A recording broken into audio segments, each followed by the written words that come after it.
नमस्कार दोस्तों। आज हमारे टेस्ट का टॉपिक है प्रक्षेप्य गति, जिसे हम प्रोजेक्टाइल मोशन कहते हैं।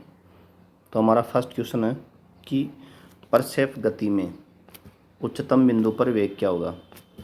तो जब हम तिर्यक प्रक्षेप्य का चित्र बनाते हैं तो अधिकतम ऊंचाई का जो बिंदु है ये हमें यहाँ प्राप्त होता है, और अधिकतम ऊंचाई का जो बिंदु है वहाँ पर हमें जो क्षैतिज दिशा में वेग है वो होता है यू कोस थीटा, और वाई दिशा में ऊर्ध्वाधर घटक होता है इसका 0। तो अधिकतम ऊंचाई का जो बिंदु है ये यहाँ पर अधिकतम ऊंचाई का बिंदु है, जहाँ पर क्षैतिज दिशा में जो वेग है वो हमें यू कोस थीटा प्राप्त होता है। तो ये इसका बी ऑप्शन करेक्ट ऑप्शन हमें मिलेगा। तो फर्स्ट क्वेश्चन कंप्लीट हो गया हमारा। अब हम बढ़ते हैं क्वेश्चन नंबर 2 की ओर। क्वेश्चन नंबर 2 में क्या है कि एक प्रक्षेप्य को 36 से 30 डिग्री पर प्रक्षेपित किया गया है। इसके वेग का ऊर्ध्वाधर घटक 80 मीटर पर सेकंड है और उड्डयन काल कैपिटल टी है। तो स्मॉल टी बराबर कैपिटल टी बटा 2 पर प्रक्षेप का वेग क्या होगा। जैसा कि हमें चित्र में दिया हुआ है, क्वेश्चन में दिया हुआ है। तो क्वेश्चन में क्या है कि हमें ऊर्ध्वाधर घटक दिया हुआ है। तो ऊर्ध्वाधर घटक क्या होता है कि जब हम तिर्यक प्रक्षेप्य को बनाते हैं तो प्रारंभिक वेग होता है u।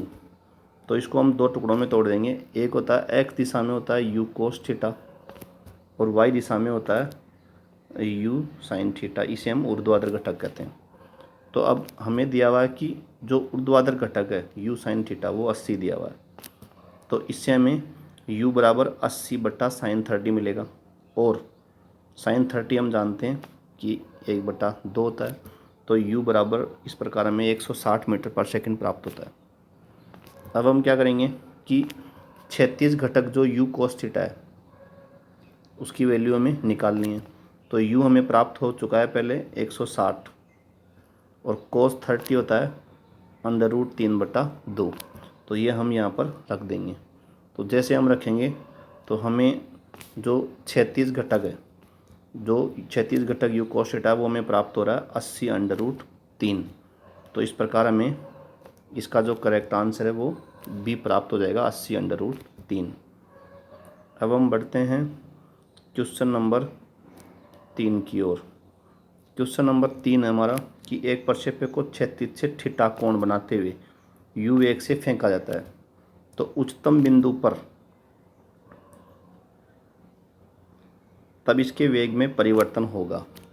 तो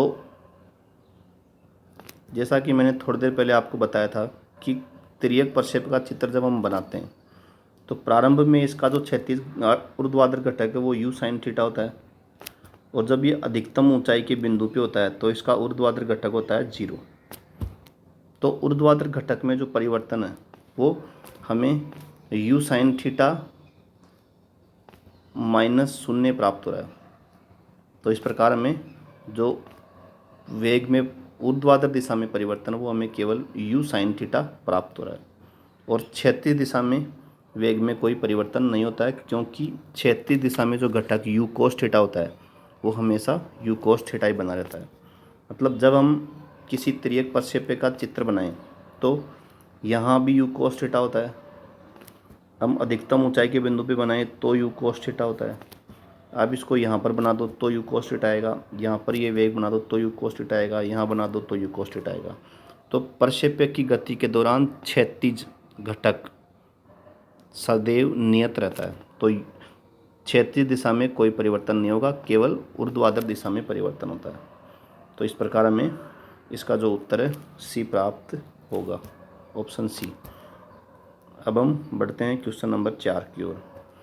क्वेश्चन नंबर 4 है कि 0.5 किलोग्राम द्रव्यमान की एक वस्तु क्षैतिज से 30 डिग्री कोण पर 98 मीटर पर सेकंड की चाल से गुरुत्व के अधीन फेंकी जाती है या प्रक्षेपित की जाती है। तो वस्तु के समवेग में परिवर्तन क्या होगा। तो अब हम करते हैं इसका सॉल्यूशन कि जब कोई तिर्यक प्रक्षेप्य हम बनाते हैं तो इसका जो प्रारंभिक संवेग है x दिशा में होगा mu कोस थीटा, और जब धरातल पे टकराएगा तब भी इसका एक्स दिशा में जो संवेग है वो एम यू कोस थीटा होगा।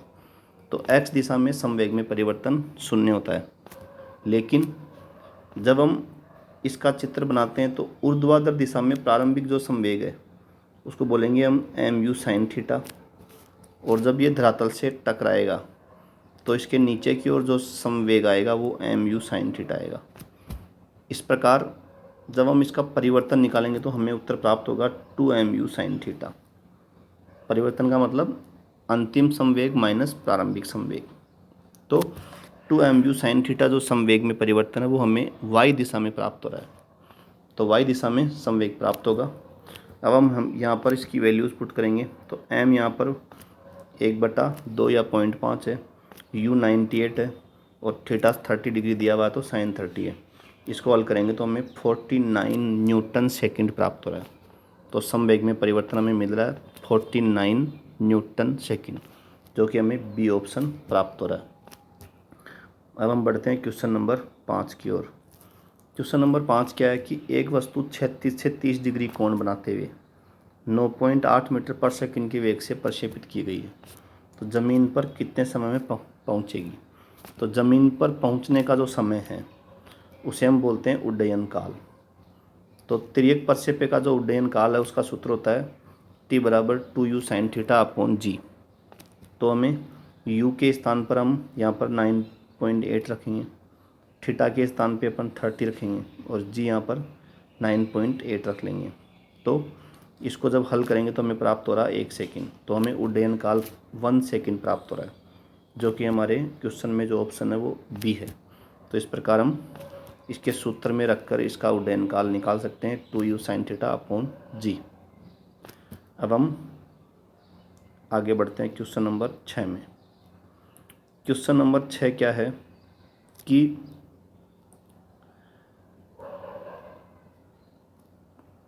यदि दिए गए प्रक्षेपण कोण के लिए, अर्थात प्रक्षेपण कोण नियत है, 36 परास्त हम दोगुनी करें तो उड्डयन काल पर क्या प्रभाव पड़ेगा। तो इस क्वेश्चन में क्या है कि जैसा कि हम जानते हैं कि 36 परास का जो सूत्र है वो होता है u square sine 2 theta upon g, और उड्डयन काल का जो सूत्र है वो ये प्राप्त होता है 2u साइन थीटा अपॉन जी। अब हमें यहाँ पर क्वेश्चन में क्या है कि जो स्मॉल जी है वो और थीटा दोनों ही नियत है, तो दोनों के दोनों नियत है। तब इससे हमें क्या प्राप्त हो रहा है कि जो आर है 36 परास है वो यू स्क्वायर के समानुपाती है, और जो आवर्त काल है वो यू के समानुपाती है। तो हम इसमें जब हमें दिया हुआ कि परास दोगुनी करने पर, तो जब हम इस सूत्र में परास को दोगुनी कर रहे हैं तो हमें यू केवल अंडर रूट दोगुना ही प्राप्त हो रहा है। तो अंडर रूट दोगुना यू को करने पर हमें परास दोगुना प्राप्त होता है। अब इस वेग को अंडर रूट दोगुना हम इसमें रख देते हैं, तो जो समय है हमारा वो क्या है कि चाल के समानुपाती है। इसलिए जब परास को दोगुना करने पर हमारी चाल अंडर रूट 2 गुना प्राप्त हो रही है तो हमारा टाइम भी अंडर रूट 2 गुना ही प्राप्त होगा। तो इस प्रकार हमें इसका जो उत्तर है वो हमें सी प्राप्त हो जाएगा अंडर रूट 2 गुना। अब हम आगे बढ़ते हैं क्वेश्चन नंबर 7 की ओर। क्वेश्चन नंबर 7 में क्या है कि प्रक्षेपण के लिए अधिकतम ऊंचाई और उड्डयन काल के वर्ग, यहाँ पर वर्ग केवल उड्डयन काल का ही है, का अनुपात क्या होगा। तो प्रक्षेप्य का जो चैप्टर है इसमें हमें सिर्फ सूत्र पता होने चाहिए, सभी सूत्र अच्छी तरह याद करें और फिर उन सूत्रों को गणित के हिसाब से सॉल्व करें तो आराम से इसके आंसर आ जाते हैं हमारे। तो अब हम क्या करेंगे कि एच जो अधिकतम ऊंचाई है, अधिकतम ऊंचाई क्या होती है कि यहाँ से ये जो ऊंचाई है इसको हम अधिकतम ऊंचाई कहते हैं। तो ये जो अधिकतम ऊंचाई है इसका सूत्र है u square sine square theta upon 2g, और ये उड्डयन काल का सूत्र दिया हुआ हमें। हम क्या करेंगे इसमें कि h अपॉन टी स्क्वायर ज्ञात कर रहे हैं, तो h का फॉर्मूला रख देंगे और t को हम वर्ग कर कर रख देंगे।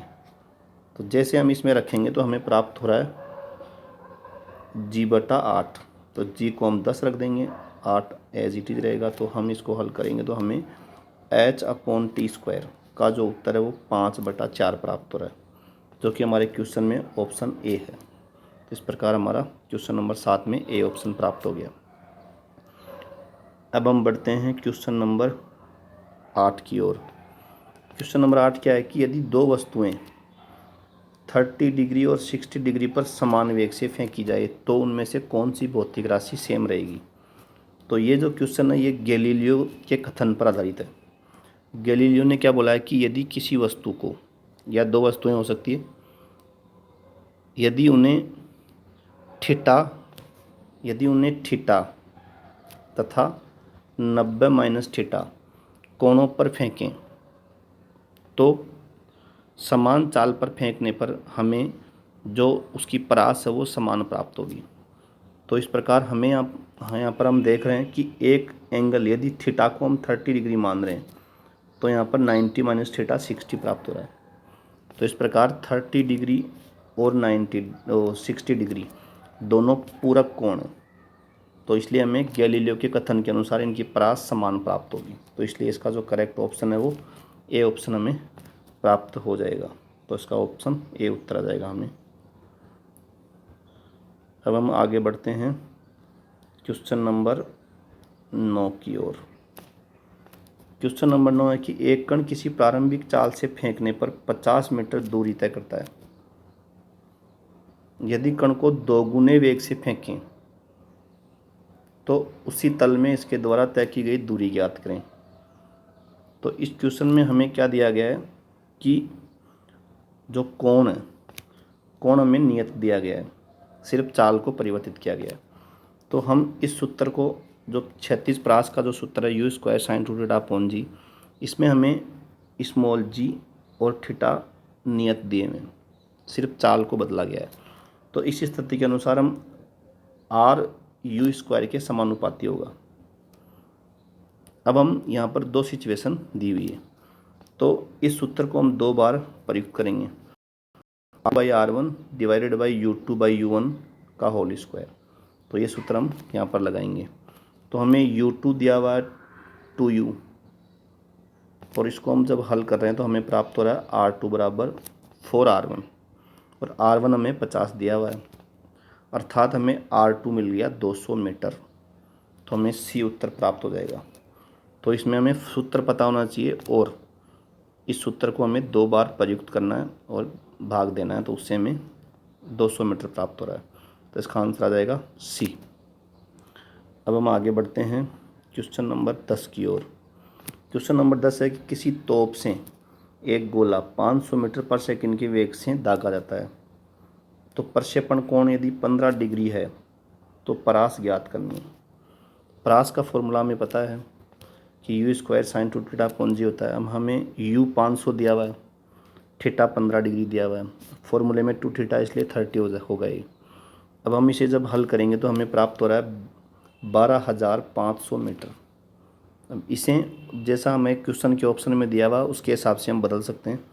तो ये हमें 12.5 गुणा 10 की घात 3 मीटर प्राप्त हो रहा है, अर्थात 12,500 को हम ऐसे लिख सकते हैं, और हमें इस प्रकार बी उत्तर प्राप्त हो रहा है। तो हमें इसका सूत्र पता होना चाहिए, सभी वैल्यूज़ रखते ही इसका उत्तर आ जाएगा हमें। तो इसका उत्तर हमें प्राप्त हो गया बी। अब हम बढ़ते हैं आगे क्वेश्चन नंबर 11 की ओर। तो क्वेश्चन नंबर 11 है हमारा कि थीटा कोण पर वी चाल से फेंके गए प्रक्षेपक की पृथ्वी तल पर परास आर है। यदि वेग और कोण समान हो तो चंद्रमा पर इसकी परास क्या होगी। तो हमें यहाँ पर क्या है पता है कि सूत्र पता होना चाहिए हमें। क्षैतिज परास का सूत्र है u square sine two theta upon g. तब हमें क्या दिया हुआ यहाँ कि उसकी चाल समान है और थीटा भी समान है, सिर्फ बदलने वाली जो चीज़ है वो है केवल गुरुत्वीय त्वरण।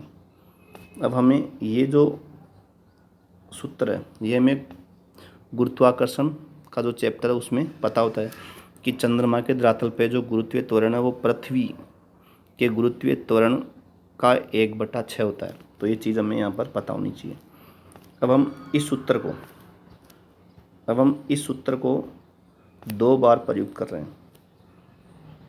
दो बार प्रयुक्त करेंगे तो हमें प्राप्त हो रहा है, ये सूत्र हमें प्राप्त हो रहा है।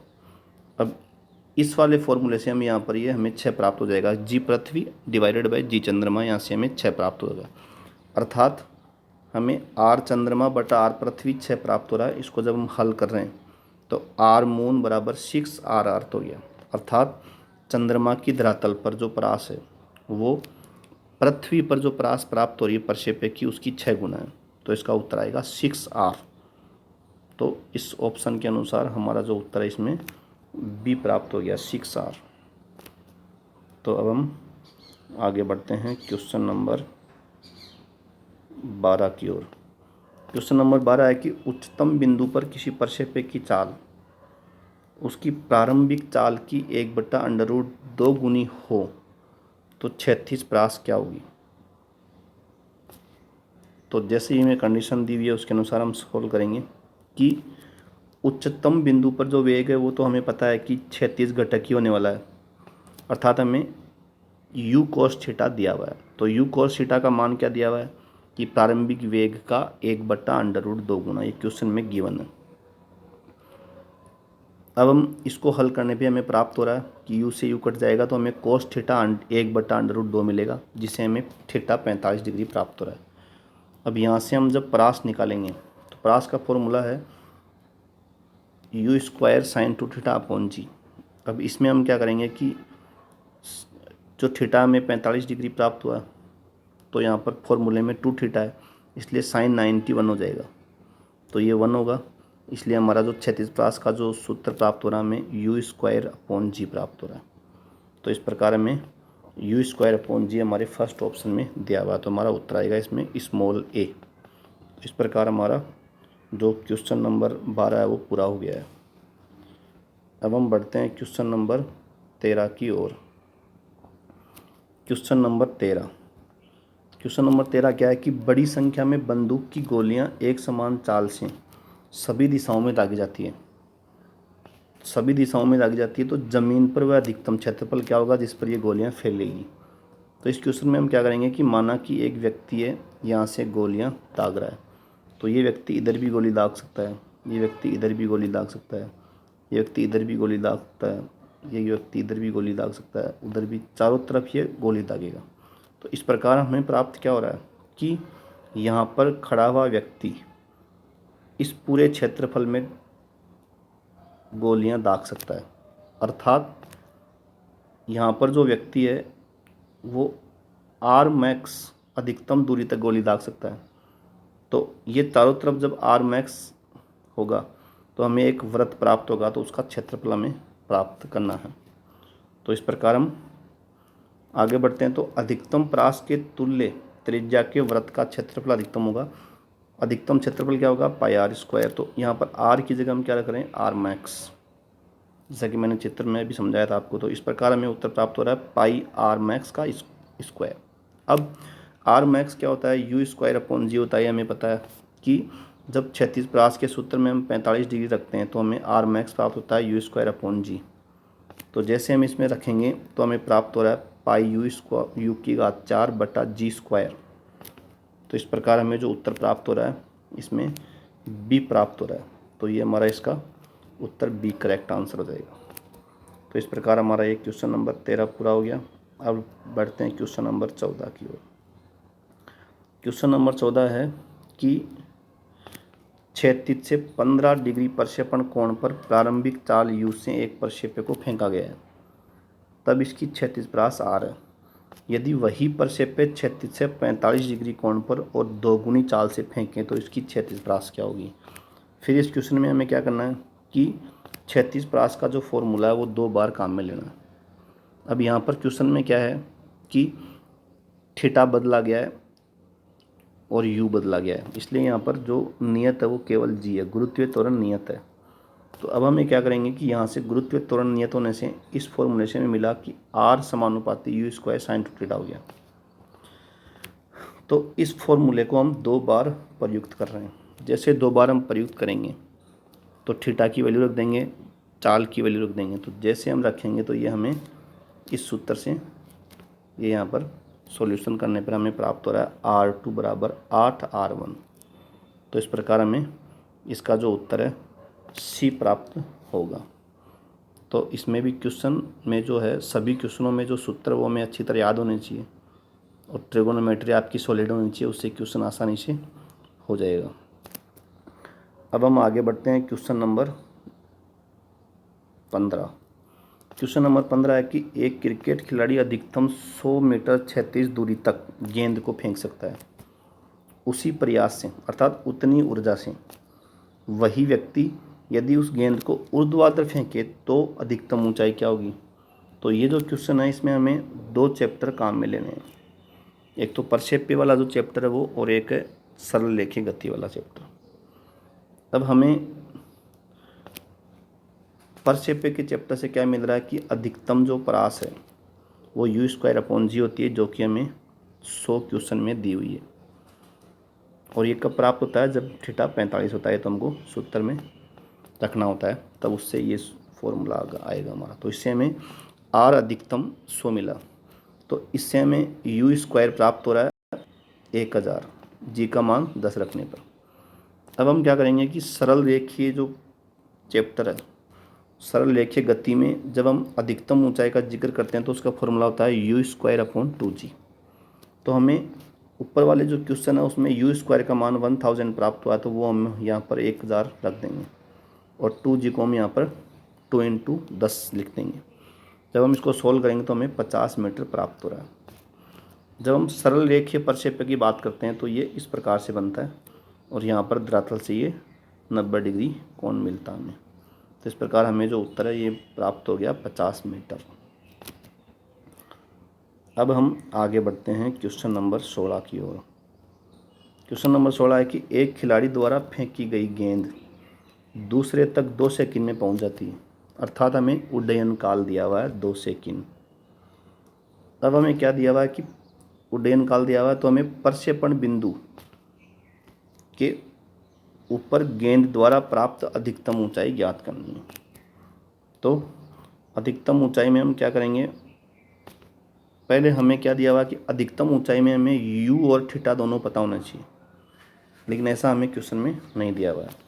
तो हम क्या करेंगे कि उड्डयन काल का जो फॉर्मूला है t = 2u sin θ/g, ये हमें रखना पड़ेगा।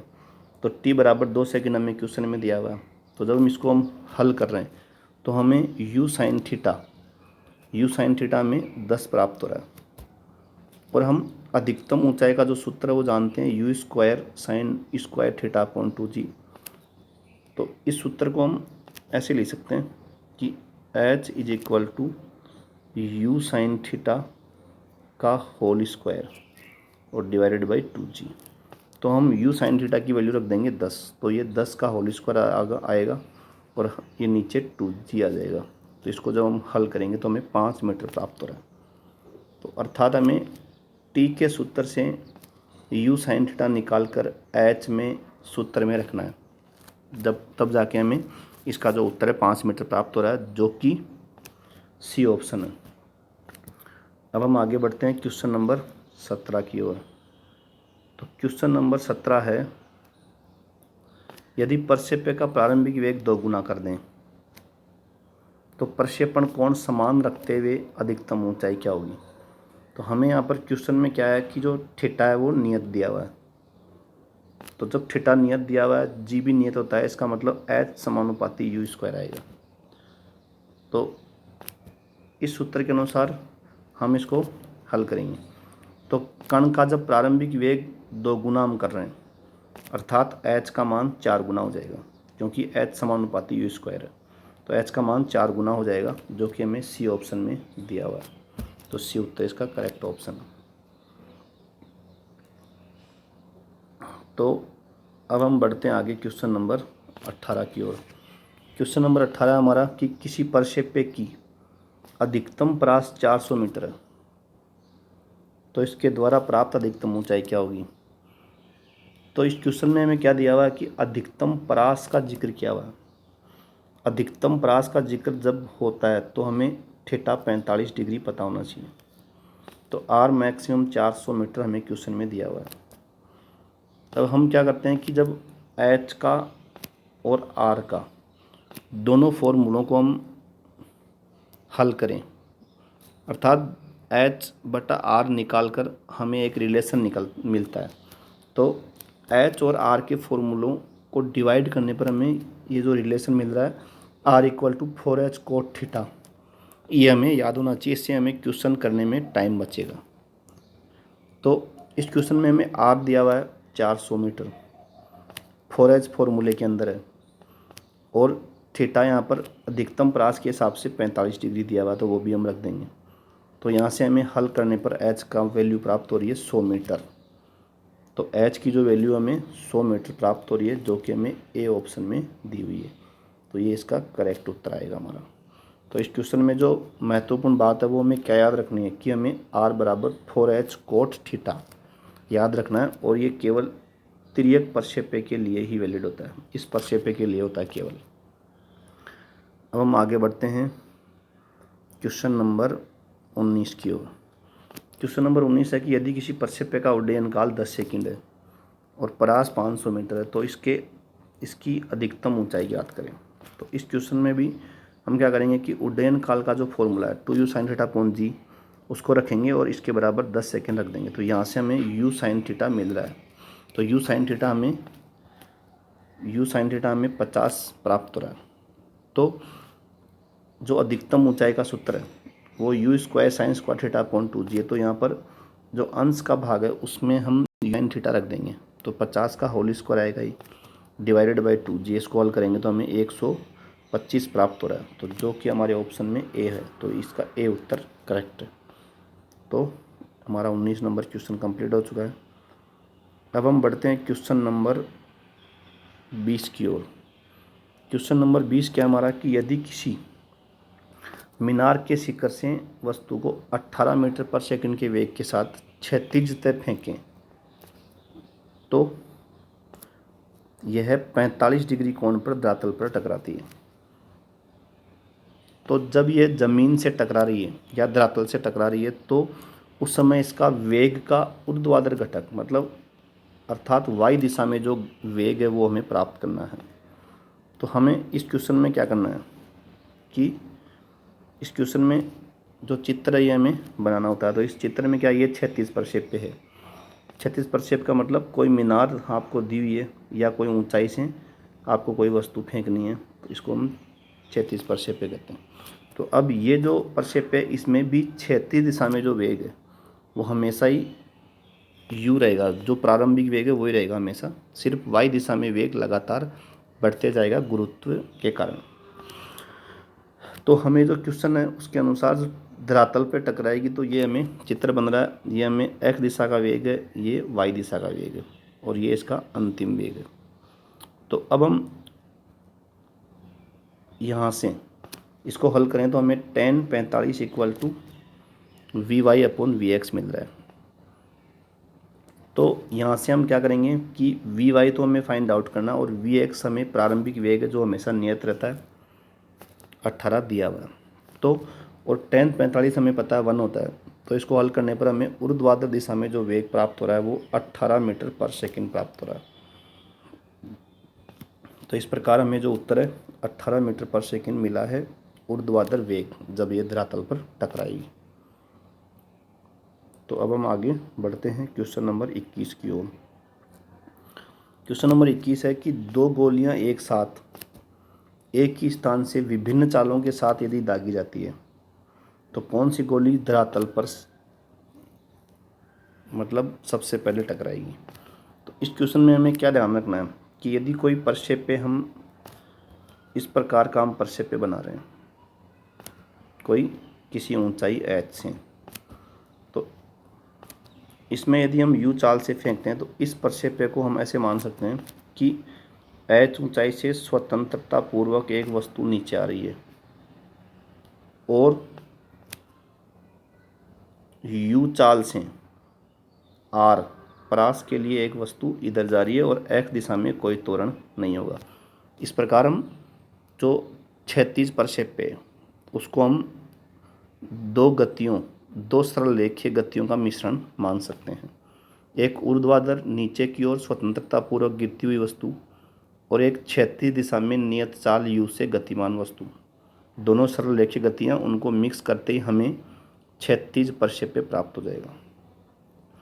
अब इनमें हमें क्या ध्यान में रखना है कि जब कोई वस्तु यहाँ से स्वतंत्रता पूर्वक h ऊंचाई से जब यहाँ पर आएगी तो जो टाइम लगेगा उसका जो फॉर्मूला होता है वो होता है 2h/g का अंडर रूट। तो यहाँ पर जब तक ऊंचाई समान है तब तक t समान रहेगा। तो हमारे क्वेश्चन में साफ साफ दिया गया है कि एक ही स्थान से अर्थात h समान दिया गया है, तो इसलिए दोनों गोलियां एक साथ धरातल पर टकराएगी चाहे उनका वेग कितना भी हो, क्योंकि जो टाइम है समय का जो फॉर्मूला उसमें 2h/g का अंडर रूट आता है। तो इसमें चाल कहीं भी नहीं आ रही है, सिर्फ ऊंचाई आ रही है। तो जब तक ऊंचाई समान है तब तक इसका उड्डयन काल सेम रहेगा, चाल यहाँ पर नहीं आएगी। तो इस प्रकार हमारा जो उत्तर आएगा इसमें डी आएगा, दोनों एक साथ पहुँचेगी, तो डी हमें प्राप्त हो जाएगा। अब हम आगे बढ़ते हैं क्वेश्चन नंबर 22 की ओर। क्वेश्चन नंबर 22 है कि प्रक्षेप्य के पथ का जो समीकरण हमें क्वेश्चन में दिया गया है, तो प्रक्षेपण कोण ज्ञात करें। हमें यहाँ पर ध्यान में क्या रखना है कि प्रक्षेप्य का जो समीकरण, प्रक्षेप्य गति का जो समीकरण है वो हमें पता होना चाहिए। तो इस समीकरण की जो तुलना है हमें जो क्वेश्चन दिया हुआ है उससे तुलना करनी है। जैसे हमें तुलना करेंगे हम, तो फर्स्ट पद इसमें √3x है, यहाँ पर √3 बाहर है और x से मल्टीप्लाई हो रहा है, और इसकी तुलना हम यहाँ पर कर रहे हैं। तो x से x दिया हुआ है, इसमें भी x है, यहाँ भी x है, तो यहाँ पर हमें tan थीटा दिया हुआ है और यहाँ पर √3, दोनों ये बराबर है। तो जैसे हम तुलना करेंगे तो हमें दिया हुआ है tan थीटा बराबर √3 अर्थात थीटा बराबर 60 डिग्री, तो हमें प्रक्षेपण कोण 60 डिग्री प्राप्त हो जाएगा। तो ये जो प्रक्षेप्य है ये त्रियक प्रक्षेप्य में है, ये जो समीकरण है ये इस त्रियक प्रक्षेप्य का होता है।